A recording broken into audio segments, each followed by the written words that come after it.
Hey guys, it's your favorite gold miner, prospector, and geologist, Jeff Williams. And today we're gonna go out looking for unknown placer fields in the strangest of locations based off of geological evidence. So let's get into it. Now, this is our first place of interest.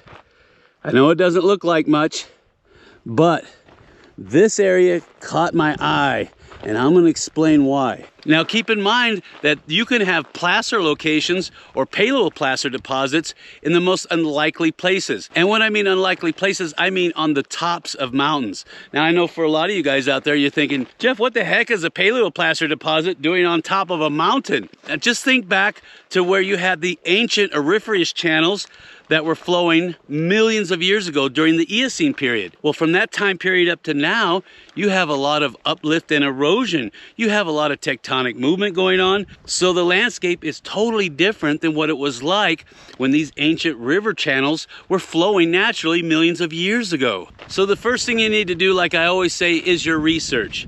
And what that entails is you're going to be researching where all the old auriferous river channels used to flow that have been documented. And you're gonna start from there. And you're gonna do your research and try to see where it might have extended out. I'm gonna leave some links down below to some great periodicals that have been written by the best geological minds of our time. These guys have gone out and documented where these old river channels used to flow. And all you have to do is go out and check and see if you can find any extensions of that.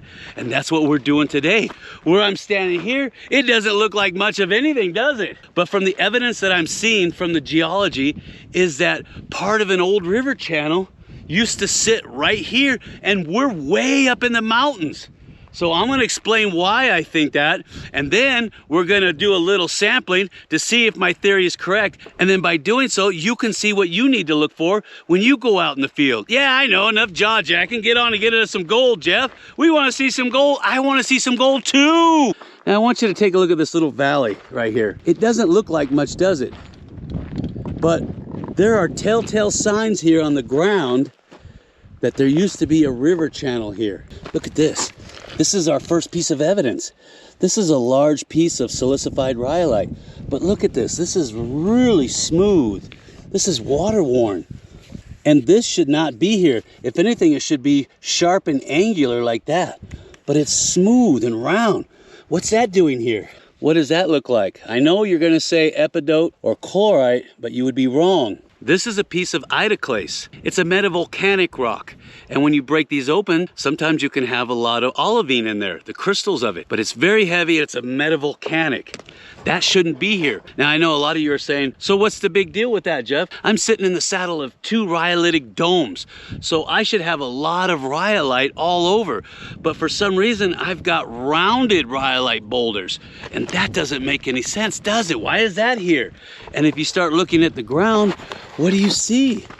That's right, I've got all kinds of rounded river rock. See that? That shouldn't be here. And look at this. Do you see that? You know what that is? That's a piece of jasper right there. Isn't that cool?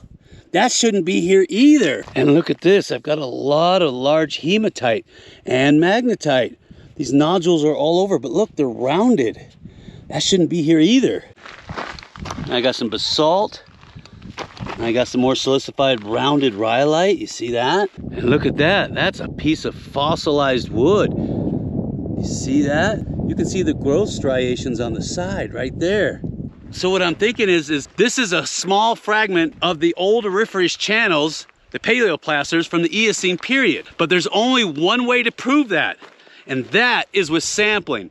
So what we're gonna do is look for any kind of bedrock, and we're gonna dig off of that. Now, most of the time I'd say bring a sample bag and just pick it up. But there's so much out here that I just want to bring a dry washer and use that to sample with. So that's what we're gonna do. And that will give us a bigger picture of what we're looking at out here. Oh wow, look at that. See that? You see how smooth that is? That's water worn. That's a huge piece of silicified rhyolite. It's bread shaded too. You see the little clasts of rhyolite that are stuck in there? Oh, that's so cool. And you can see where it's all been smooth. In fact, all of this stuff is round and smooth. Wow, this would be a good place. I just got to find some bedrock. And this is the bedrock. You see that? That's andesite. I got bedrock right here. This is a good place to sample. And that's what you should be doing too, is you got to look for the bedrock. You got to look for the clues. Mother Nature's left them behind for you. All you got to do is be able to identify them and put the pieces together. And before you know it, you're going to be on a winner. Like this right here. Look, look. See that? That is andesite right there. That's bedrock. So we're definitely going to pull from that and up through here and here. And look, you see, all of a sudden the andesite's been altered. So that means I've got some kind of a fault or a fissure here. Now, I brought up the USGS reports on this area. There are hard rock mines way up on the hills, but there is no recorded production of placer gold in this area. So that tells me that I might be on a hidden placer. And that's what you should be looking for too. Get out there, get your boots on the ground, get in the field, and just look around. Start putting the pieces together. So I'm gonna grab a dry washer real quick. We're gonna set up. We're gonna start from the bottom, work our way up to the top. But I'm not gonna do anything until you smash that like button. Smash it hard! We're gonna go looking real good. But I don't wanna look too deep because I might find a banjo. And banjos are no bueno.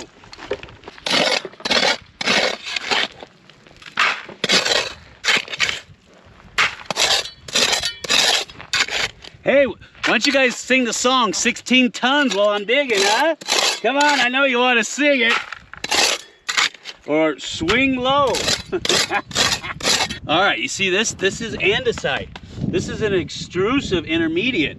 And then of course over here, I've got all of this beautiful looking rhyolite, which is an extrusive felsic. And don't get caught up on all the names, don't worry about that. But what that means is this right here is older than those guys over there, and those guys popped up and everything washed in, and of course you have this old auriferous channel in the middle. Well, when you find these guys, you're gonna sample off of them, and this is what we're gonna do here because this is beautiful and this is a no-brainer. I mean, even look at the color. See that? That's a no-brainer. And yeah, I get it. You can have different colors for andesite and rhyolite, but for the most part, these are gonna come in gray, brown, and green. That's the most common colors. And of course, your rhyolites, they're mostly gonna come in that color, which is a beautiful looking tan. Isn't that gorgeous? And they'll have red in there, ooh, and a whole bunch of silicification going on. And while I'm on the subject, a lot of people ask me, Jeff, why the heck is rhyolite so famous for having gold deposits in it?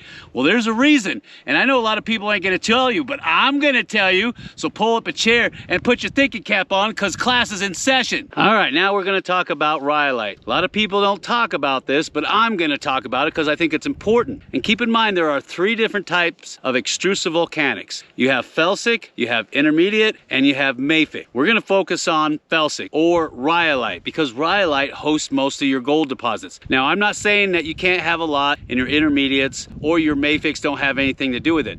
They do, but for what we're talking about, I'm going to explain why rhyolite hosts so many different types of gold deposits and why it's very common. Now, rhyolite is caused by the eruption of very viscous fluid, silica-rich magma, and it's very similar in the chemistry of granite. But for the most part, the 2 important factors here is that it's a heat engine and it sits over a volcanic center. Now, keep in mind that most of your rhyolite is sitting over a larger granitic pluton. So think of it as like a vent. A lot of these domes are basically sitting on top of a huge pluton that's underneath us right now. And those are great because they generate a lot of heat. And you gotta have that heat to start getting those hydrothermal fluids circulating. And the neat thing about rhyolite is that it's very viscous. And what that means is it's gassy, it's very explosive. It has a lot of water vapor, carbon dioxide, and sulfur dioxide in it. And that's great because it rapidly cools when it comes to the surface, being extrusive, and because that it cools so rapidly and it's explosive, it fractures really well. So you've got this heat engine and you've got this beautiful type of extrusive magma that fractures and cracks because it's cooling. So it creates the perfect conduit for any of those magmatic fluids that are coming up off of that huge pluton that's sitting underneath it. You see what I'm saying? That's cool. So as that pluton down below us is cooling, it's releasing a lot of those vapors, the water vapors, the hydrogen sulfides, and the carbon dioxide. Do you see where I'm going? And if there's any type of metals that are in the mix down there, it's going to get caught up with that. And as it travels up through, it's looking for a way to get out. And keep in mind, it's under tremendous pressure and tremendous heat. And so as it comes up, it starts to cool and turn from water vapor into a hydrothermal fluid. Well, it can't get out unless there's fractures or fissures, and rhyolite is perfect for that because it's an extrusive that's felsic in nature, very gassy, cools rapidly, fractures very nicely, and creates the perfect conduits for those hydrothermal fluids. Are you getting this? Now, you can get that with your intermediates, like a lot of your andesites, and not so much with your mafics like your basalts, but you do get that a lot when you get a lot of these beautiful rhyolitic domes. Now, these domes, they create perfect vertical fractures in them, which is excellent conduit for any of those mineralized fluids that are coming off of the plutons down below to come up through. Do you see how that works? That's why these are fantastic. And you'll see a lot of mineralization on the tops of these domes. A lot of people don't talk about that, but you can find a lot of good gold deposits on the top. Nobody looks for that. They always look around the side. Now, as these mineralized fluids come up, they actually alter the rhyolite, and that can trigger precipitation of the gold out of the fluids into this beautiful rhyolitic formations and domes. That's what makes rhyolite so unique, is that it does help precipitate the gold out of these mineral-rich fluids. It's the alteration of the feldspars inside of the rhyolite that actually do the precipitation process.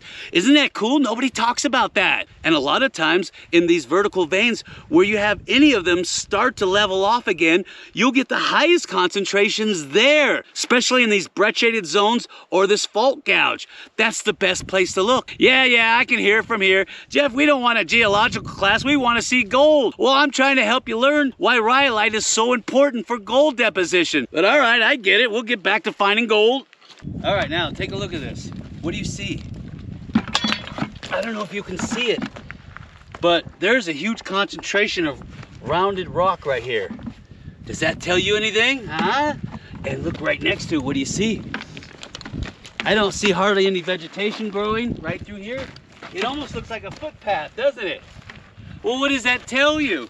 Well, that tells me that somebody a long time ago has come through here and they've dug this trench right here. Do you see it?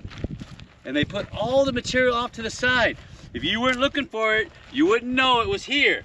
But I know it's here because it has the telltale signs of hand stacking by the old timers.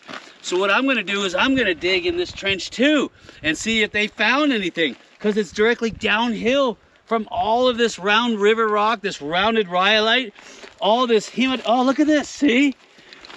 There's hematite everywhere. Isn't that cool? So yeah, I'll go ahead and dig here and take samples. I'm not too thrilled about this grass because that's gonna plug up my dry washer, but I'll do it anyway. I'm gonna do it for you. I hope you're happy.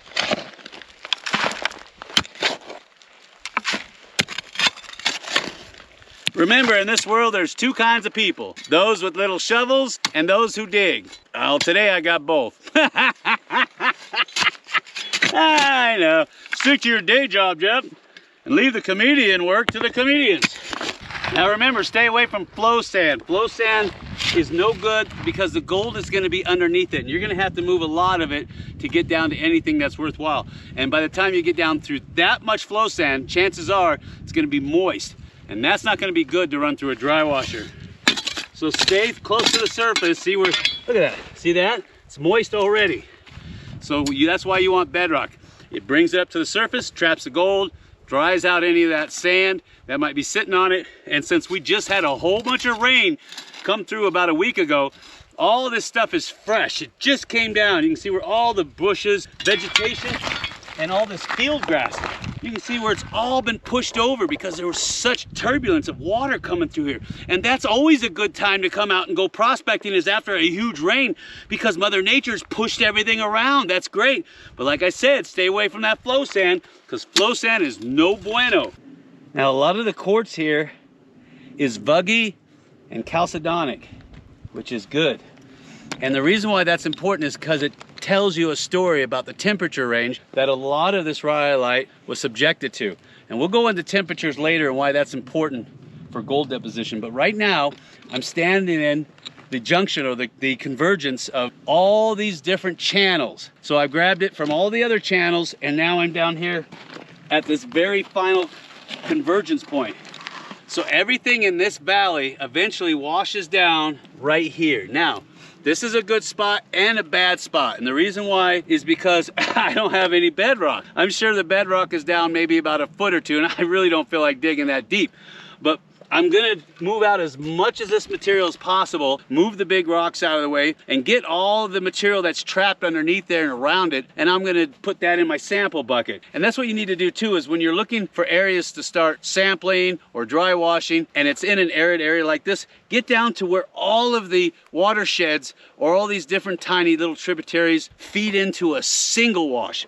Right here at this particular spot where they converge together, that's where you can have a snapshot of what's in there. Now, that's not a guarantee all the time, because sometimes the gold might be way over there and hasn't traveled very far, or way over there and hasn't made it down here. But this will give you a good clue as to what might be there. And like I say, start at the bottom, work your way up to the top. Now, we're just doing a bulk sample right now, so I'm grabbing stuff from everywhere, and I'm gonna see if I've got anything that proves my point that this is an old auriferous channel. And I'm letting Mother Nature do all the work by consolidating and concentrating it here and in these small little washes. You see how that works? You gotta be a detective. You gotta figure out how to work smarter, not harder. So that's what we're gonna do. We're gonna dig it up. Yeah, I know, I can hear from here. Just stop all that tongue flapping and chin wagging and start digging. Man, you guys are a tough crowd. I wish somebody out there would come out here and help me dig. Huh? Do I got any takers? Huh? I'm sorry, what? Yeah, that's what I thought. All right, you see what I was talking about? See how all this grass and vegetation has been blown over from such high water flow, high velocity? See that? This is a good spot to sample right there, down around here. And you see this? I'm getting down here into this zone, and it's moist, but I can let the material sit out and dry. But this is where I'm gonna sample right in through here too. And up underneath all these rocks. That's a good place too. All right, so I got the dry washer set up. Now I've already ran some junk material through here because I want to make sure that my riffles are loaded up and that I've got the perfect setup for my good pay. Remember, I went over that in another video. I shouldn't have to tell you. But if you didn't see that video, that's what you should do. And I've made plenty of videos on how to set up these Keen 140S dry washers. I love them, and I'm not gonna go over why, but I know. Stop talking, Jess. Start running. Jeez.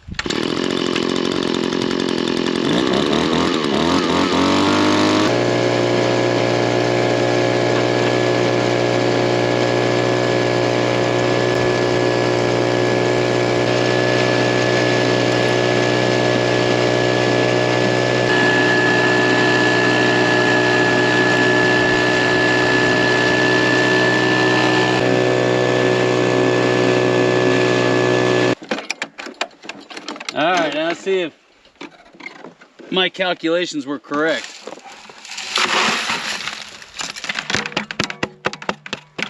All right, there's our concentrates right there. We're gonna go ahead and I'm gonna screen that so I can get even better concentrates. And then we're gonna take a little bit of water and we're gonna pan out, because I ain't got no water out here. And what water I got, I need for me. So all right, let's go get our little panning station set. All right, so I got my panning station ready. So I'm gonna fill him up with water, and then we're gonna pan out of that. How's that sound, huh? You're saying, Jeff, where are you gonna get the water? Don't you worry about that. Just know that it smells funny, it's a little salty. Yeah, I know, get on with it, Jeff. Hey, have you guys ever had one of these Jackson cinnamon rolls? Not bad. Goes good. All right, I got my classifier. I got my salty water. Don't ask me where it came from. All right, now we're gonna classify. Here's the fun part, because the classifier is too big for the baby pan. So yeah, I'm gonna have fun with this one. So I'm gonna be real careful and dump it in the middle.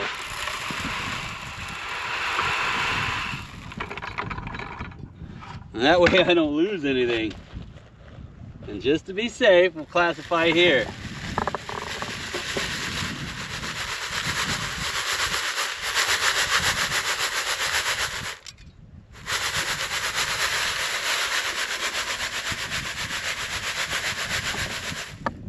All right, I don't think I lost anything. Set him aside. There you go. All that for just that. I know, right? All right. Oh, I forgot my jet dry. Dang it. Oh, I got to start putting that in my pack. All right, here we go. Let's see what we got. Stratify. Wash it off ever so gently.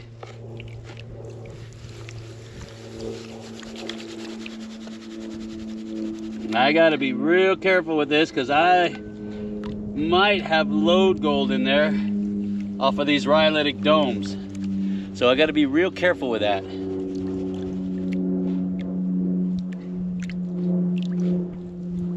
And I love using these little baby pans for when we're out here in the field sampling, because you only need like a couple bottles of water and these 2 gold pans and you're good to go.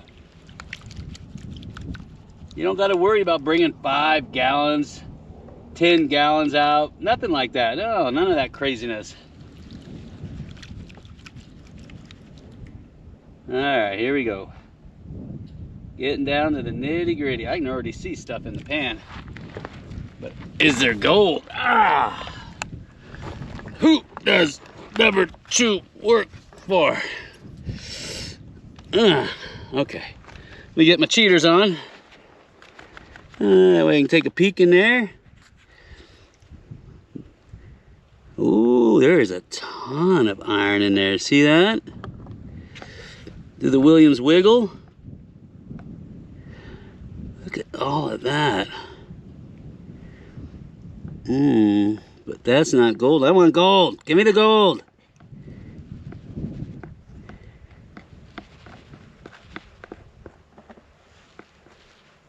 There's gold. There's gold, baby. Ooh, yeah. Oh, there's some lead shot in there too. Yeah, baby.